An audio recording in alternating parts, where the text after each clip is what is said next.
আল্লাহ রাব্বুল আলামিন পরের অংশে আবার বলছেন, শুধু এতটুকুই না, আমি আল্লাহ তাআলা তার জীবনের সমস্ত গুনাহগুলোও মাফ করে দিব। সুবহানাল্লাহ। এরপর যারা আমি এবং আমার পয়গম্বরের ইত্তেবা করবে, অনুসরণ করবে, ওই ব্যক্তিটাই সবচেয়ে বড় সফল কাম হয়ে যাবে। সুবহানাল্লাহ।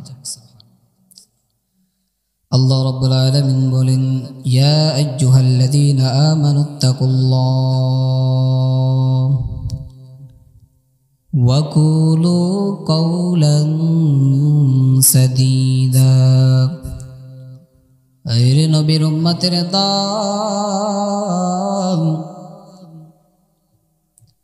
আমি আল্লাহকে তোমরা ভয় করো। কারে ভয় করতে বলছেন? আল্লাহকে ভয় করো। তোমরা আমি আল্লাহকে ভয় করে চলো।